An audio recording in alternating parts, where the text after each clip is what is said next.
사랑하는 가톨릭 스튜디오 애독자 여러분 반갑습니다. 여러분들과 함께 기도가 세상을 구할 것입니다 라는 시리즈로 기도와 영성, 하느님에 대한 받아들임, 믿음에 대해서 다시 한번 재고찰해보고 있는 작은 형제회 프란시스코회 소속 박희전 루케시오 신부입니다. 여러분들과 함께 오늘 하느님의 누구시고 어떤 하느님께 우리가 기도하고 있는지에 대해서 좀 다뤄보고 합니다. 가톨릭 스튜디오는 언제나 좋은 신앙 컨텐츠로 여러분 곁에 찾아가고 있으니까요. 이 채널에 아직까지도 구독, 좋아요, 알람 설정하지 않고 그냥 보고 계시다면 그 구독, 빨간색 구독을 꼭 한번 눌러주시고 벨소리도 알람 설정도 전체로 해주시고 영상 공유도 해주시고 무엇보다도 후원천사에 많이 가입해 주시면 더더욱 감사하겠습니다. 아울러 곁들여서 제가 개인적으로도 저의 유튜브 채널을 하나 소소하게 운영하고 있습니다. 루케시오 TV라고 보이시는데 가서 저의 채널에도 찾아주시면 대단히 감사하겠습니다. 오늘 여러분들과 함께 다룰 이 책은 제가 번역해서 낸 그렇게 썩 잘한 책은 아니지만 2021년 6월 29일 베드로 바오로 축일에 낸 기도가 세상을 구할 것입니다 라는 책입니다. 프란시스코 출판사 저희 정동의 수도원 출판사에서 냈고요. 교회인가 서울대교구에서 정식으로 잘 받았습니다. 그리고 할인으로 9,000원으로 온라인 교보문고 알라딘 그리고 또 가톨릭계 서점들 온라인에서 다 판매하고 있습니다. 그래서 이 책도 많이 관심 가져주시고 강의의 내용을 좀 더 읽고 쉽게 접하고자 하신다면 책을 좀 많이 구매해 주시면 감사하겠습니다. 제2장 어떤 하느님께 기도하고 있는가에 대해서 지금 계속 다루고 있습니다. 오늘은 두 가지 비유 이야기라는 제목으로 다뤄보도록 하겠습니다. 두 가지 비유는 이어서 보시는 말씀 두 가지에서 나타납니다. 첫 번째 비유 이야기는 바로 뱀과 물고기라는 비유입니다. 마태복음 7장 9절에서 11절까지의 말씀이죠. 너희 가운데 아들이 빵을 청하는데 돌을 줄 사람이 어디 있겠느냐? 생선을 청하는데 뱀을 줄 사람이 어디 있겠느냐? 너희가 악해도 자녀들에게는 좋은 것을 줄 알거든. 하늘에 계신 너희 아버지께서야 당신께 청하는 이들에게 좋은 것을 얼마나 더 많이 주시겠느냐라고 말씀하십니다. 흔히들 하느님을 아버지라고 부르는 데 있어가지고 장애되는 것이 뭐냐 하면 우리 육신의 아버지, 내가 나를 태어나게 만든 그 장본인에 대한 받아들임이 잘 이루어지지 않아서 그렇습니다. 3살 버릇 8까지 간다고 하지요. 그것은 3세 정도 전후에 대해서 우리가 나와 너를 구분하는 자아가, 인간적인 자아가 심리적으로 형성이 되기 시작하기 때문이고, 그 유년기 5세까지의 모든 기억들이 사실 평생을 좌우할 수 있는 겁니다. 게다가 나아가서 성인이 되는 만 19세까지 자녀들은 부모가 자기에게 대해서 관심을 얼마나 가져주고 얼마나 나를 소중하게 다루고 있는지에 대해서 제1번 관심사를 갖게 됩니다. 그래서요, 많은 자녀들, 특히 어린 청소년들이 듬뿍 사랑을 받고 자란 친구들은 아무 상관이 없어. 괜찮아. 우리 부모님이 나를 계속 지지해 줄 거라는 걸 난 믿어. 하면서 문제를 문제시하지 않을 수가 있습니다. 그런데 만약에 이런 자유하고 자비롭고 너그러운 체험이 없는 경우라면 모든 것을 다 삐딱하게 문제시할 수밖에 없습니다. 아무 상관이 없는 게 아니라 상관이 있는 걸로 볼 수밖에 없겠죠. 그러니 우리가 하느님이 어떤 분이시냐는 결국 우리 육신의 아버지 어머니의 관점이 많이 거기에 프리즘으로 작용을 한다는 겁니다. 볼록 렌즈가 도수가 얼마냐에 따라서 우리가 돋보기가 확실히 잘 돋보이느냐 아니냐가 나누어질 수 있듯이 우리 육친의 두 양친께서, 부모님들께서 어떤 백그라운드로 자라오셨고 또 어떤 차원에서 사랑을 자녀들에게, 스라의 자녀들에게 부어주셨나 하는 것이 우리 하느님에게 적용이 될 수밖에 없는 우리의 인지의 한계입니다. 그런데 그럼에도 불구하고 아버지께서는 아드님을 통해서, 예수님을 통해서 이렇게 탁월한 당신의 크신 생각, 높으신 생각, 그리고 더 세신 권능을 보여주고 싶어 하시는 겁니다. 데우스 셈페르 마이오르, 하느님께서는 항상 더 크시고 위대하신 분이라라는 라틴어 격언처럼 하느님이 항상 더 당신의 좋은 부분, 당신의 더 순수한 신성을 우리에게 왜 계시해 주고 싶어 하지 않으시겠습니까? 다만 우리가 우리의 인간적인 그 과거의 경험치 안에 갇혀 있고 막혀 있고 닫고 있어서 그런 거 아니겠습니까? 그래서 60쪽에 보면 이렇게 쓰고 있습니다. 제가 원저자의 번역을 이렇게 했죠. 만약 너희가 그렇게 하지 않으면 너희가 모범적인 아버지는 아니지만 하느님조차도 사악한 사기꾼처럼 행동하실 것이란 추론은 더욱 아닙니다. 만약 너희가 그렇지 않으면이라는 그 논법, 하물며라고 이렇게 점강법으로 이렇게 비교하면서 하느님 더 세시고 하나님 더 좋으신 분이란 것을 생각하게 만들고 이끄시는 예수님의 레토릭, 수사학이 있지 않습니까? 가르침이 있지 않습니까? 비록 인간적으로는 모범적인 아버지는 아닐지라 하더라도 하느님조차도 사악한 사기꾼이라고 불신에 휩싸여서 더 이상 청하지도 않고 더 이상 다가가지도 않고 더 이상 교감하지 않는다면 그 손해는 고스란히 누구의 것이겠습니까? 그 손해는 고스란히 자기 자신의 몫이라는 것은, 이것은 더 이상 부인할 수 없는 사실 아니겠습니까? 얼마나 많은 자녀들이 자기들의 처지를 개선하기 위해서 하느님 그분을 필요로 합니까? 하느님께서는 이를 아시고 당신을 기꺼이 내놓아 주십니다. 그래서 긍정적인 해답, 내가 너희들에게 주려고 한다 하는 말씀을 하시는 거 아니겠습니까? 근데 우리는 그런 하느님이 좋으신 분인지를 안 믿어요. 왜요? 내 아버지 같게 느껴지니까. 내가 믿는 권위자 같게 느껴지니까. 내가 주변에서 보는 인간 권위자들의 이 흑색 안경 렌즈 알로 볼 수밖에 없는 인지의 막힘 한계가 있지 않겠습니까? 그게 없을 수는 없잖아요. 경험한 대로 보고 느끼는 대로 받아들이는 게 사람의 거기서 거기 알파요 오메가 아니겠습니까? 그래서 이제 우리는 하느님이 얼마나 좋으신 분인지에 대해서, 그리고 더군다나 아버지라는 타이틀이 그냥 주어지지 않는다는 점에서, 또한 자녀가 된다는 것이 사실 모든 최고의 권세를 누리게 해주시는 VIP 카드라는 점을 꼭 한번 생각해 보셔야 될 겁니다. 진짜로요. 하느님이 얼마나 귀하신 분인지, 그리고 우리를 얼마나 존귀하게 다루고 계시는지를 알기만 한다면 기도, 부담, 인생의 고민 이런 것들이 다 아무 상관이 없어질 수 있습니다. 아무 문제가 없는 건 아니겠죠.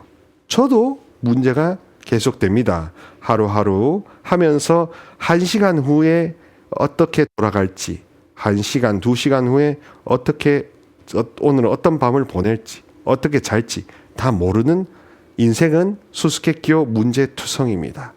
그러나 종교, 특히 예수님과 함께하는 예수 그리스도를 주님이라고 고백하는 그리스도교에서는 문제를 삭제하려고 하지 않습니다. 그렇게 문제를 삭제하게 해준다고 이야기하고 가르치는 그 지도자는 아직 성경의 깊이를 모르고 있을 수 있습니다. 예수님조차 당신의 잔이 거치기를 바라셨지만 그 문제가 삭제되었습니까? 면제되었습니까? 아니면 십자가 고통을 완전히 외면하고 도망가셨나요? 아니죠.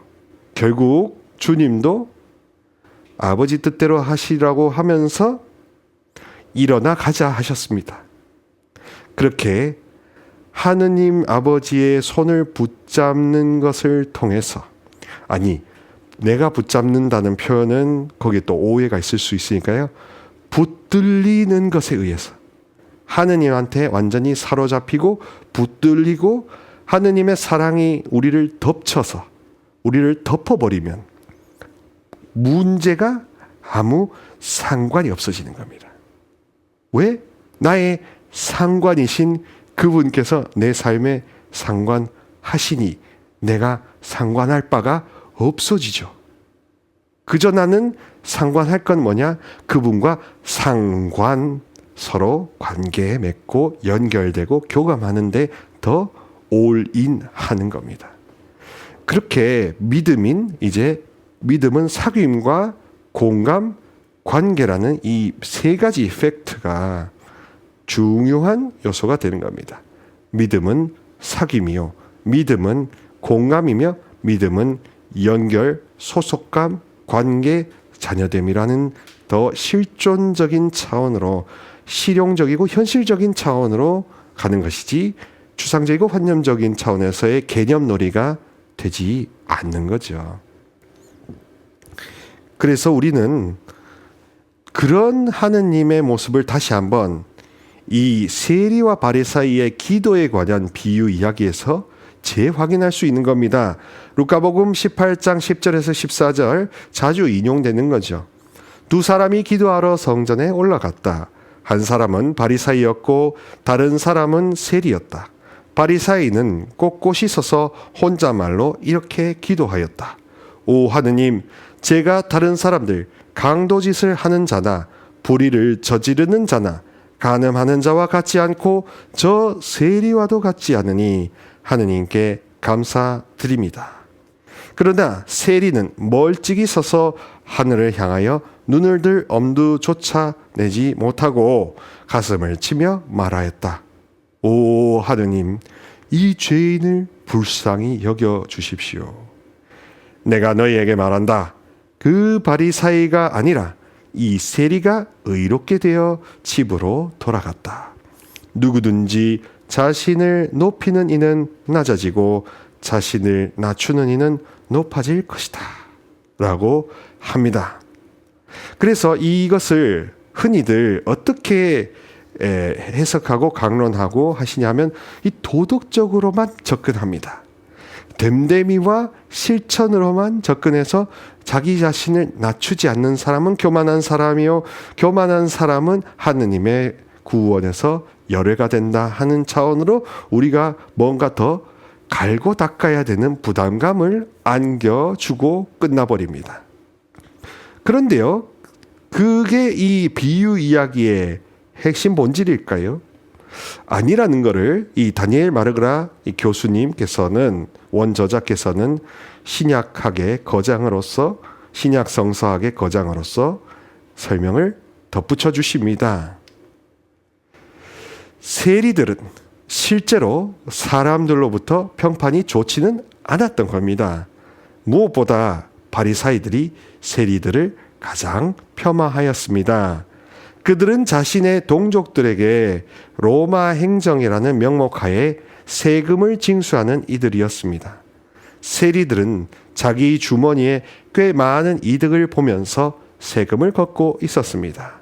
정리하자면 이 본문에서 우리는 평판이 좋지 않은 한 중개자를 다루고 있습니다. 그래서 예수님께서 왜 세리와 바리사이를 비유로 드셨을까? 한 사람은 행위로 의롭게 된 사람, 한 사람은 믿음으로 의롭게 된 사람. 그래서 실천이냐 실존이냐, 그리고 수용이냐 아니면 수행이냐, 이 두 노선을 비교 대조해서 어느 사람의 기도와 마음가짐이, 교류 공감이 하느님 아버지와 예수님과 성령님 삼위일체 하느님의 마음에 쏙 들었느냐를 기준으로 마음을 낮추느냐 아니면 마음을 높이느냐, 교만하냐 겸손하냐를 다루신 겁니다. 결코 도덕윤리 수양론적으로 바로 연결시키지 않으셨던 거지요. 우리가 실천에 대한 강박을 너무 갖고 있을수록 사실 실천을 안 하고 못합니다. 실천을 안 하고 못하고 하기 싫어 할 겁니다. 그런데 그분의 품 안에 머문다는 것은 결국 내 안에 그분이 살아 계신다는 것하고도 같은 말이 되지 않겠습니까? 그분께서 내 안에 머무시고 그리고 그 영이 내 안에 있다면 거시적으로 보면 하느님 품 안에서 내가 머문다는 뜻이 안 되겠습니까? 성령께서 내 안에 거주하고 내주하신다면 하느님 성부 입장에서는 당신의 사랑 그 통제 구역 안에 이미 진입한 거 아닐까요? 아버지의 영이시기도 하고 성자께서도 보내주시는 사랑의 성령 하느님이 내 심중에 오셔서 내 심연 속에 오셔서 내 중심을 완전히 사로잡으신다면, 그러면 이 신자되고 자녀됐다는 것은 결국 그분의 통제구역 안에 들어왔고 통제를 받고 잔소리와 컨트롤을 받으면서 늑대와 이리들의 보호를 받는 셈이 되는 겁니다. 그러니 이제 기도가 안식이 되고 기도가 평화를 누린다는 관계적이고 실존적인 이 비전이 세계가 열리는 거죠. 그 열린 다음에 그 다음에 감사와 보답을 드리기 위한 삶으로의 확장이 바로 실천에 해당이 되는 것이고, 실천이라는 표현 자체도 열매 맺는다, 품성이 열린다. 그래서 나에게 부어지는 사랑이 내가 통로 역할을 함으로써 그 다른 이웃에게 도달한다는 것이 핵심적인 실천 아닐까요? 핵심적인 실행 아닐까요? 핵심적인 관계 연결 맺음 복음화가 아니겠습니까? 그러니 무작정 도덕 수양론적으로 생각해버리는 한국 가톨릭 신자들의 사고방식 안에 결여되거나 무시되고 있었던 것은 바로 뭐냐 하면, 우리가 행위로 구원되는 것이 아니라 우리가 믿음으로 구원되는, 여전히 믿음으로 의롭게 되는 가톨릭 그리스도교 신앙이라는 것을 생각하셔야 되는 겁니다. 예수님을 믿는 종교에서는 믿음 이상으로 뭐가 앞설 수는 없겠죠. 믿음보다 더 선행하는 것은 있을 수 없습니다.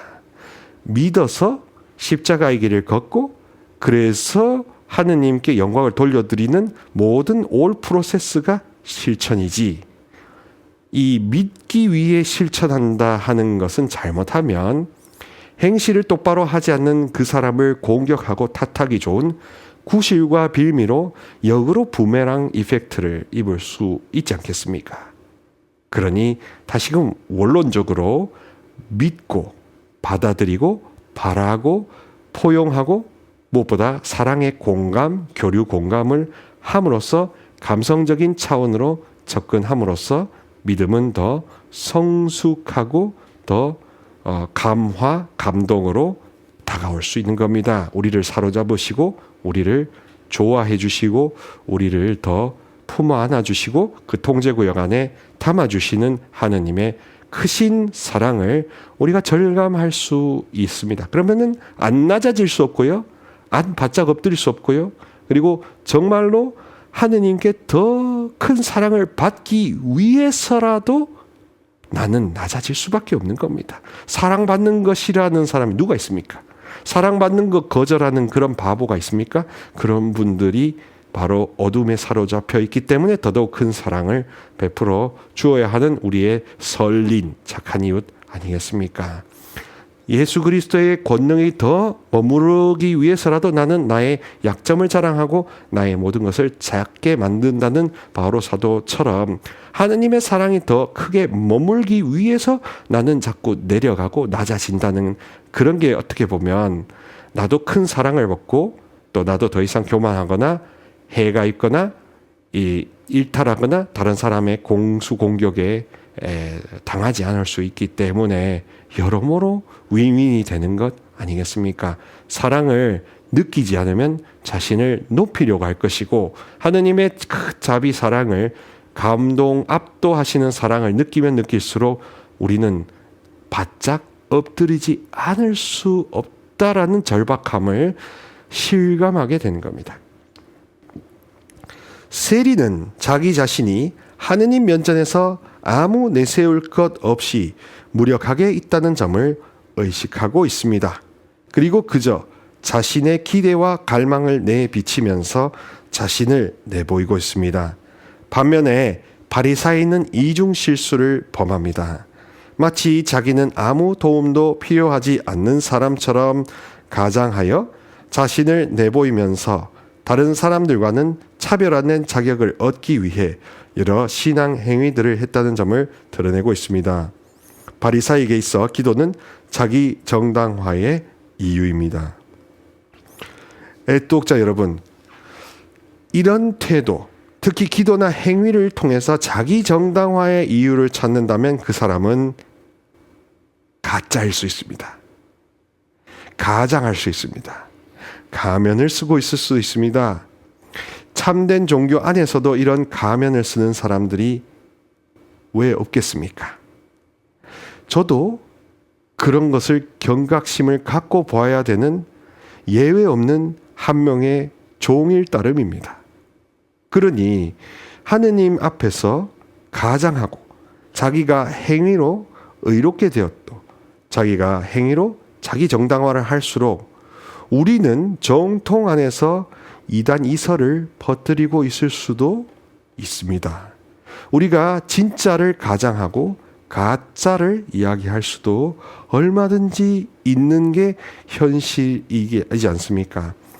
이단 사이비들이 지금 더욱더 활개를 치고 있는 시대에 그들은 행위 구원을 통해서 자기에게 더욱더 정당한 활동과 성경 공부와 이설을 더 퍼뜨리고 있습니다. 그런데 정통 교단들에서는 믿음에 대한 이 강조가, 특히 가톨릭 교회 안에서는 이 믿음, 받아들임, 성령에 사로잡히고 항복하고 하느님께 완전히 영광을 돌려드리는 이냐시오와 프란시스코 성인 같은 순수한 믿음이 왜 다시금 부활되어야 하지 않겠습니까? 정말 부활되어야 하지 않겠습니까? 정말 지금 다시금 성 프란시스코와 로욜라 이냐시오 성인처럼 교회에 100% 순종하는 순수한 믿음이 왜 부활하면 안 되겠습니까? 당연히 100% 부활되어야 되고 이것이 다시 표준이 되어야 하는 시절에 다시 우리가 직면하고 있습니다.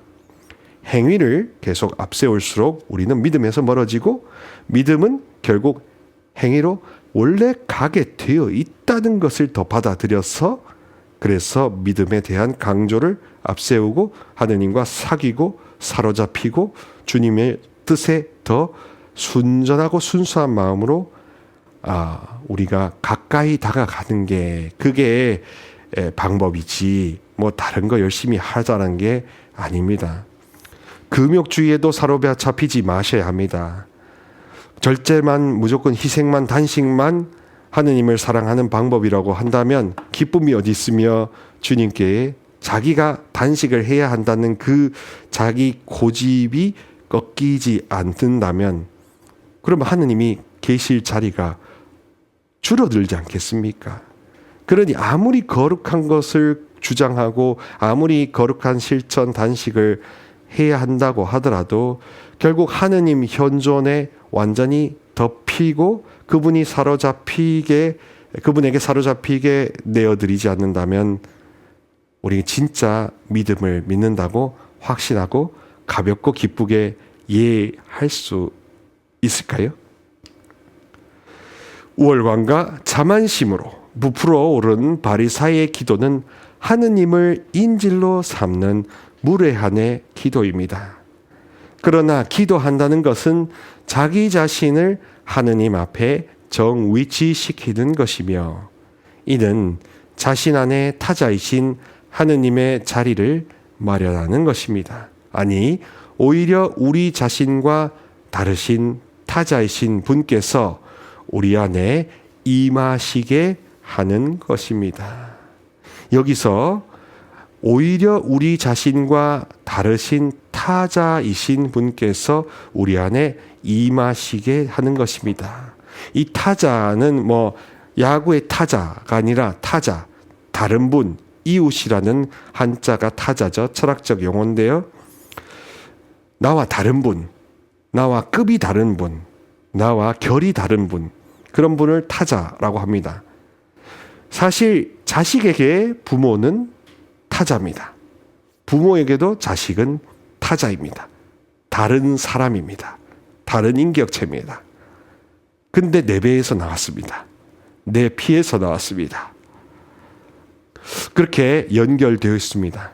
하물며 영이요 진리이신 하느님께서 우리의 믿음을 통해서 우리를 사로잡으신다면 우리 안에 영원한 타자, 영원히 우리랑 급과 결이 다르신 분께서 우리 안에 임하시고 거하셔서 사로잡으시고 왕노릇 하신다면 그게 바로 믿음이라는 거지요. 그게 바로 계시 종교, 신이 살아 계시다는 계시 종교의 특징 아니겠습니까? 신중심적으로, 절대신 중심적으로 그분을 받아 모시고 그분을 항상 모시고 살아가는 신과 인간의 신인 합치의 경지를 기쁨의 경지로 상정하고 신비 속에서 일상을 향유한다는 게 그게 가장 근본적인 겁니다. 이 향유하기 위한 전 과정으로서의 정화, 보속, 단련으로서 고통과 십자가, 순환과 순종이 주어지는 것이고 그것을 통해서 우리가 부활로 끊임없이 포기하지 않고 달려가도록 그렇게 주마가편하신다는 게 십자가의 길의 특징이 되겠죠. 그러니 고통 자체에 절망하고 고통 자체를 문제시하고 문제를 키우는 그 내 시선에 천착해서 문제가 해결되기를 원하는 게 그리스도교 신앙의 FM 정통 본질이 아니라 하느님이 그만큼 문제를 주셔서 결국 하느님께로 다시금 눈길과 모든 소망을 두라. 그분이 이제 우리에게 임하시도록 네가 양보하라. 항복하라. 네가 그렇게 너의 자신을 마음을 열어두라. 내게 오라 하던 그런 표현으로 이해되는 것이 더 확정적이고 분명한 진리가 될 것입니다. 자, 그래서 어떻게 보셨습니까? 이제 우리는 하느님과 더불어 살아가고 있습니다. 우리는 바리사이처럼 기도하고 있을 수도 있고 아니면 적어도 바리사이의 행위 강박과 자기 정당화의 강박 속에서 자유하지 않은 채로 계속 뭔가 방법론적인 이 로직, 논리와 계산법에 사로잡혀 있을 수도 있습니다. 그런데 하느님의 사랑에 사로잡히는 것은 거기에 계산이 없죠. 근데 하느님한테 사로잡혀야 사랑의 포로가 되고 항복해야 행복해진다는 본질적인 행복론은 성경적인 행복론은 여전히 진리로 살아 숨쉬고 있습니다. 어느 숨구멍으로 여러분 숨을 쉬겠습니까? 여러분은 믿음으로 의로워지며 믿음의 확장과 믿음의 연장선상에서 하느님께 돌려드리는 차원에서 삶의 성숙과 성장을 도모하시겠습니까?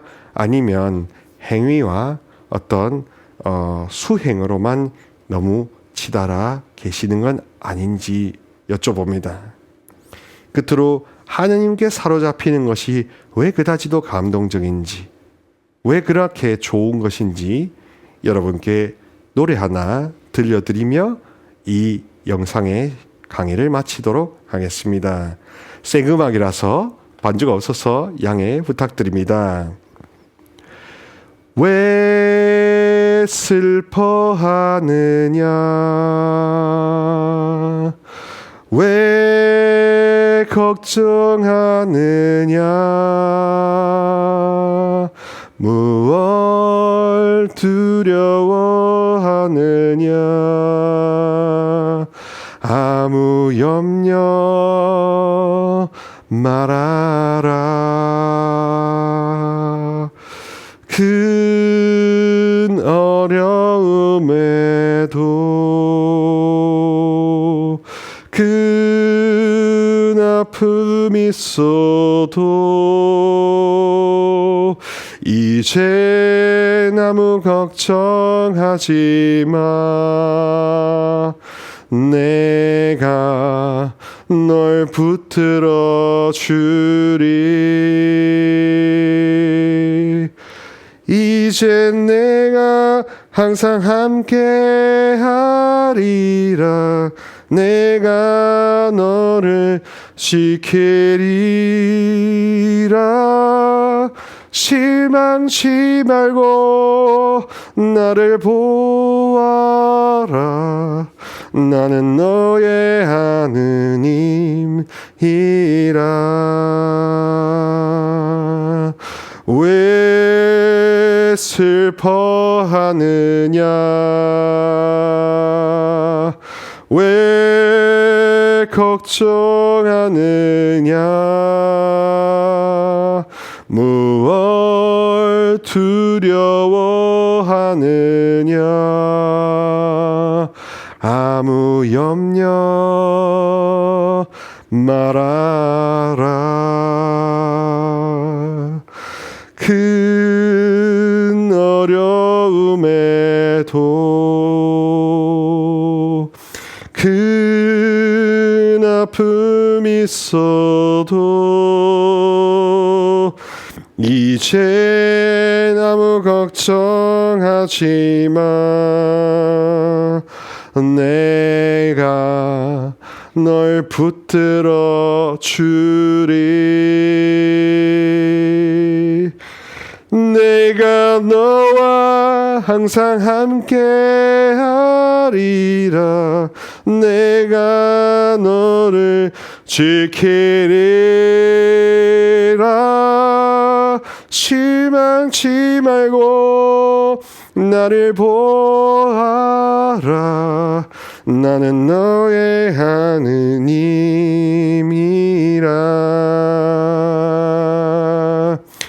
내가 너와 항상 함께 하리라.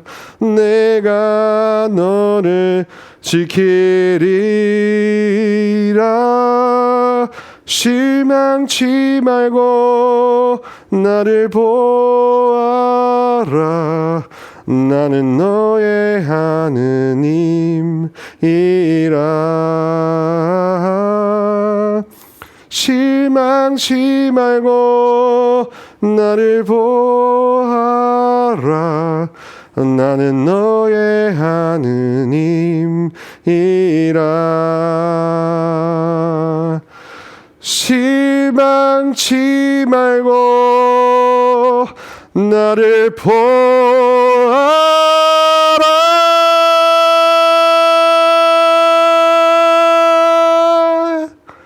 나는 너의 하느님이라.